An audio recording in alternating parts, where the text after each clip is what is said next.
Well, hi, thank you for the introduction.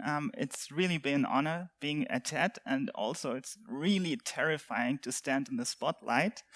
As mentioned before, I'm an art director, but don't be confused, it's just a fancy word for graphic designer, someone who uses Photoshop to make the logo bigger. And yeah, inside joke, right? And yeah, it's I do not work in a fancy agency with a double name.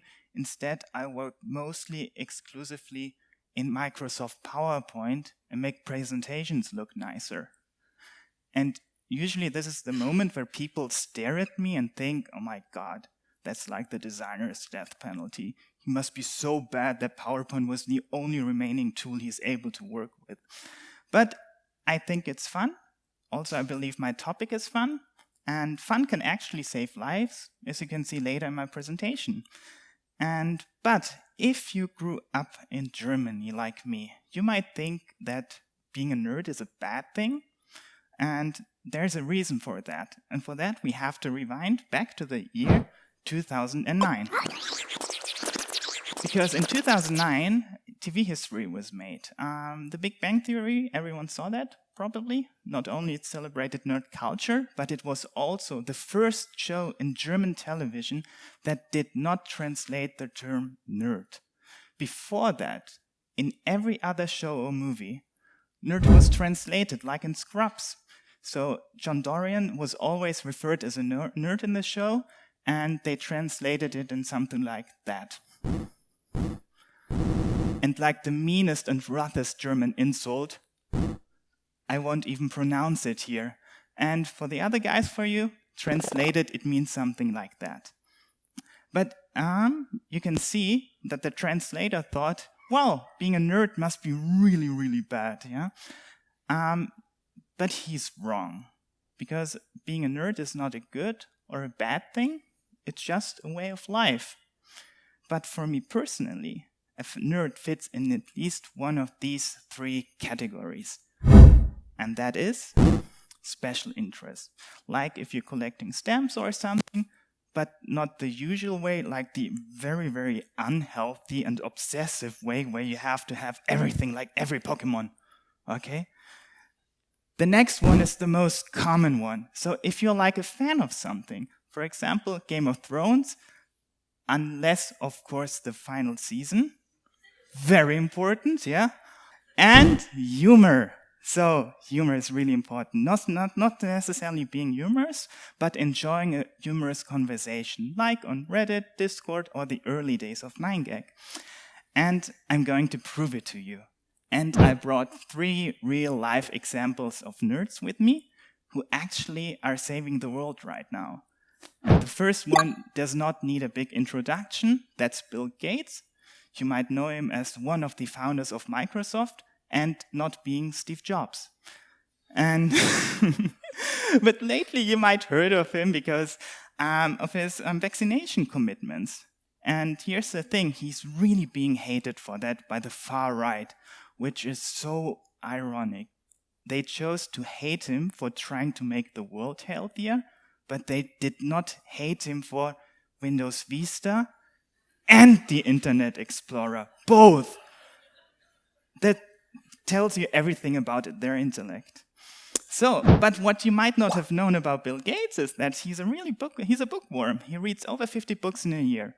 So whenever he hit a wall, he withdrew, he read a lot, enjoyed a cup of tea probably, and he called it Think Week.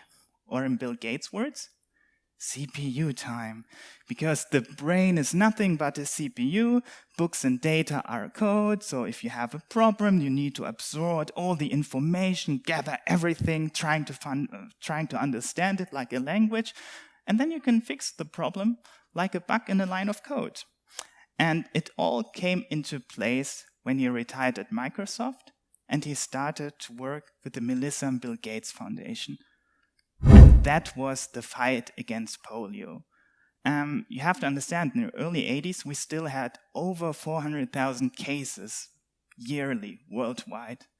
And it dropped to only 49 by 2016, which is crazy. It's just crazy, yeah? And it's very important to know that was not Bill Gates' result. It was the work of many. It was the effort of entire NGOs, of many, many NGOs, governments, and a lot of volunteers, and not solely the achievement of one single person. But Bill Gates had a crucial part in it with his money, with a lot of money, but also by freaking nerding out. And, well, because in the entire world, the cases went down, except for one country. And that country was the Republic of Nigeria. The cases were at a standstill there, and it just didn't go any lower. And traditional methods like hiring new staff or going out and trying to do some new things didn't work anymore. So Bill Gates took it really, really personal, and it was time for CPU time to nerd in, gather all possible informations, reading everything about it. But not only reading and access this information, but most importantly, he and his team updated maps that went back to 1945. They wrote their own software and algorithms to figuring out where the next outbreak could be. And in the end, it was calculated that cases appeared where the boundaries of the vaccination helpers were unclear. So some helpers did not know if it was his turn or the other one's turn. So they wrote software, spent a lot of resources for that, and they figured out it was a "I thought you did it, no, I thought you did it" situation, which is funny. And a few bug fixes later, the cases dropped from 388 to only 21 in a year. And they even wrote a software for that, by the way. And by the year 2020, the entire continent of Africa was polio-free. And worldwide, the cases decreased by 99.99%. And Bill Gates, as a coder and with a pretty much healthy dose of obsession, is still trying to defeat the remaining 0.01% and seriously nerding out with that. The world is not polio-free today, but we're very close to that. So, how can fandom save the world? For that, we have to go to the United States, to the state of Georgia, to be exact. It's really not an easy state for the Democrats there, because more than half of the population voted for Trump, but Trump not alone, but also for her. That's Marjorie Taylor Greene, congresswoman, and as you can see, a mask enthusiast. And also, she's a very big sci-fi fan because she believes that 2 years ago, when we had the wildfires in California, it was not the result by the climate crisis. No, it was the result pew, pew, pew, of a Jewish space laser. And yeah, sponsored by the family Rothschild, of course. And yeah, and QAnon, Pizzagate, you name it, she's in everything. But sadly, and very successfully, she and many other Congress people are dividing the American society. And more sadly, they're very successful in destroying the faith in democracy. But we are not here to talk about her. That's boring. We are talking about someone else who does the exact opposite and is also a sci-fi fan. And that is Stacey Abrams, former chair of the Democratic Party in Georgia and a huge Star Trek fan. Really big one. So every show, every series, it's over 40 seasons right now, and it's still going on. And probably, who's going to watch all of these episodes multiple times? Yeah? So principles in politics and philosophy were directly taken from Star Trek, like setting up her staff like the bridge crew from the USS Enterprise. But she had a major defeat. In 2018, she lost the gubernatorial elections and didn't become governor in Georgia. And that was a really blow to her because she realized that she had no chance of winning in the beginning. It was really useless. And she couldn't win in a system that suppresses democratic votes. But then she remembered one episode of Star Trek: The Next Generation. And as you can see on the left, obviously that's an android. That's Lieutenant Commander Data with a positronic brain that has over 60 trillion operations per second. and he challenges an alien grandmaster in a chess-like game. And Data loses. And realizing, he's an android, he can't get better, there's no upgrades available, and he can't train to become better. He already is at his limits as an android. So there's no chance of winning. What can you do? So instead of trying to win, he changes his strategy just to stay in the game and not to win anymore. In the next match, he plays so long against this alien grandmaster that eventually he forfeits out of frustration. And for Stacey Abrams, the lesson was, if I can't win, I need to change the rules of engagement. Then I can make it actually change. And she applies that on a state level. And she plays to stay in the game now and not to win anymore. And you have to know, in Georgia, that's one of the states with the highest voter suppression. So if you see the news in America, that there's an hour-long waiting line from people who wants to cast their votes, that's probably Georgia, where it's even illegal to pass water for people in the waiting line. Even that is forbidden. So, but how does she do that? She founds an organization called Fair Fight. And Fair Fight is awesome because they rally and motivate new voters to register. They help them with the registration, and most importantly, they tell them that elections can bring change and you need to have faith in democracy. And the strategy worked. And the result was confirmed by none other than a guy who's probably indicted now for 10 times. Really depends on when you see this video.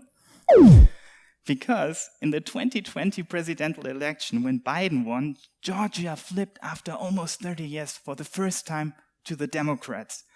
And that's not all, because the most important part was because in the thrilling runoff, they secured the 2 crucial Senate seats. And that meant that the Democrats had now power over the Senate. And that's thanks to Georgia, by the way. And one can't help but imagine how Europe or the world would look right now if the Republican Party had the control over the Senate. When Russia invaded Ukraine and the US being the biggest sponsor, and the Republican Party is largely opposing support for Ukraine. We would definitely be in a different world right now if it weren't for that. Stacey Abrams was the first African-American woman at the helm of the House of Representatives. There was no predecessor or no roadmap where she could learn from, so she filled everything with Star Trek. Like nice quotes from Captain Picard, like it's possible to commit no mistakes and still lose. That's not weakness, that's life. Or her role model is actually Captain Catherine Janeway of the USS Voyager. And you can learn so much from her, how she embodies resilience, for example. And Stacey Abrams achieved the impossible with a little help of being a massive Star Trek fangirl. But she did not have a happy ending at all. Because in 2022, she lost the gubernatorial elections again and she didn't become governor again. But spoiler alert, wait for it. She became the president of the United Earth in Star Trek Discovery in a cameo role. And some claim that was probably even more important to her than the governorship.